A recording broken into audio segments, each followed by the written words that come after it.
Before there was earth, before sky, before breath or bone or flame, there was something else, not nothing, but something unnamed, a vast, charged emptiness. In the ancient North, they called it Ginunga.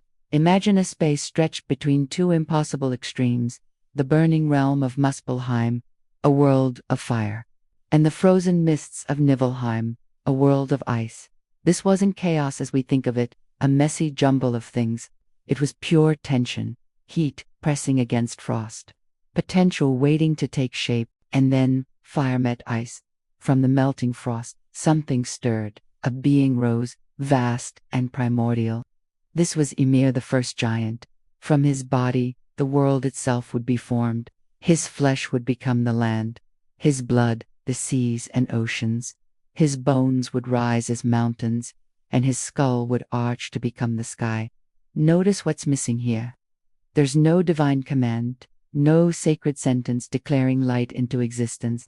Creation emerges from contact, from transformation, and eventually from sacrifice. Now, travel far from the frozen north to a different landscape, a different beginning. The book of Genesis opens with these words: "In the beginning, God created the heavens and the earth." Here, the earth was formless, and darkness covered the deep. But then, a voice speaks into the void, "Let there be light," and light answers. In this story, the world unfolds in deliberate, ordered steps. Light is separated from darkness. The waters above are separated from the waters below. Land is separated from the sea. The stars are placed with intention. Living creatures fill the air, the water, and the earth. And finally, humanity is shaped from dust and given breath directly from the divine. Creation here isn't a collision of elements, it's a declaration. The word comes before the world. Across oceans and centuries, another ancient voice speaks, this time from the Rig Veda of India. The hymn known as the Nasadiya Sukta doesn't give answers. It asks profound questions. There was neither none being nor being then, it begins. It speaks of darkness hidden in darkness, of waters without distinction. It wonders who truly knows how it all began, suggesting that perhaps even the highest overseer in the highest heaven might not have the answer. In this vision, uncertainty isn't a weakness, it's a form of deep reverence. Later, Vedic traditions speak of Purusha, a cosmic being offered and sacrificed. From his body, the universe unfolds in a way that echoes the story of Ymir. The moon is born from his mind, the sun from his eye, and the earth from his feet. Now, let's cross the Atlantic. Among the Haudenosaunee, the people also known as the Iroquois, creation begins not on earth, but in a world above the sky. A woman falls through a hole that opens up beneath a great, luminous tree. Below her, there is only an endless expanse of water.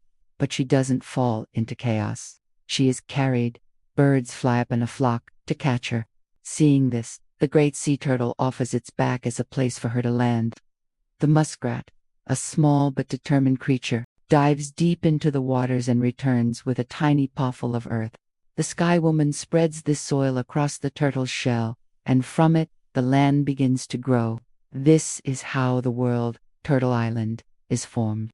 Creation here isn't forged in tension or declared by a single voice. It's built through cooperation, assistance, and a deep relationship between the human, the animal, and the world itself. If we travel southwest, the story changes again. Among Dedin, or Navajo people, creation is an emergence. The people journey upward through a series of worlds. The first world is dark and small. The next is imperfect. They are forced to leave each world behind when harmony breaks, when conflict arises or a flood comes. They climb through a hollow red into the next world, and the next, until they arrive in the present one. Here creation isn't a single event in the past. It's a continuous movement toward balance, toward what they call HCH, a state of harmony, beauty, and right relationship with all things. This idea of moving through worlds is also found among the Hopi people. For them, humanity has to learn how to live rightly in each world. When imbalance and corruption grow too great, a world is destroyed, and the people who have kept the right path emerge into a new one. So, creation is both a new beginning and a powerful correction, a chance to get it right. And along the Pacific coast, among the Tlingit, we find the story of Raven. In the beginning, a powerful chief hoarded all the light in the universe, the sun, the moon, and the stars, keeping them locked away in a set of nested boxes. The world was dark. Raven, a clever and mischievous transformer, devises a plan to trick the chief and release the light for everyone. Light enters the world not just through a decree, but through action, intelligence, and a little bit of trickery. In these stories, animals speak, they help, and they actively shape reality. So what do we see when we place these stories side by side? We see what makes each one unique. In Genesis, creation is an act of a singular divine will, and it is declared good. In Norse cosmology, the world is magnificent but fragile. Even the gods are bound by fate, and the final battle, Ragnarok, is always looming on the horizon. In Vedic thought, time isn't linear. It stretches in vast, unimaginable cycles.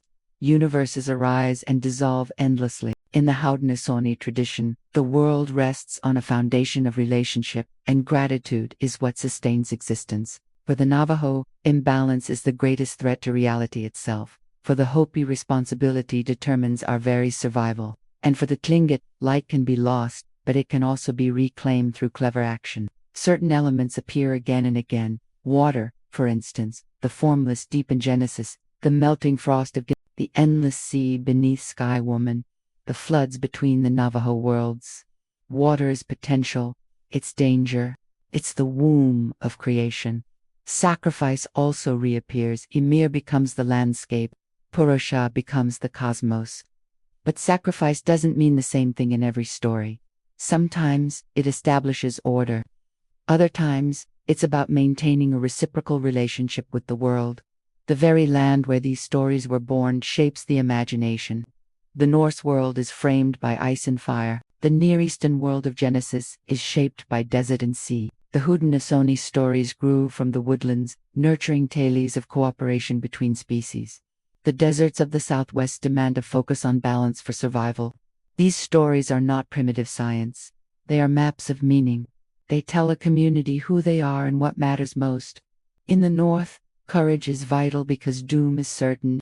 In Genesis, moral alignment matters because creation has a divine purpose. In Haudenosaunee thought, gratitude is essential because life is a shared gift. In Navajo tradition, harmony is the goal because imbalance can fracture the world. The void, that initial emptiness, is not just empty space, it's a canvas. And across every culture, humanity has painted it with its own identity. From Ginnungagap to Eden, from the cosmic waters to Turtle Island, the stories don't merge into one. They stand beside each other, distinct and deeply rooted in their own land and language. Perhaps the truest connection between them all isn't a similarity in plot, but the shared, universal impulse to speak into the darkness. Every culture has stood beneath its own sky and asked the same fundamental questions. What was here before us? Why is there something rather than nothing? How did we arrive here? The answers are wonderfully different, but the longing to know is the same. To tell a creation story is to anchor a people in time and space. It is to say, this is where we come from. This is how we belong. And so, humanity continues to look into the unknown and answer, not with silence, but with story. Thank you so much for watching. If you found these stories as fascinating as I do, please like this video and subscribe for more journeys into the heart of mythology. See you next time.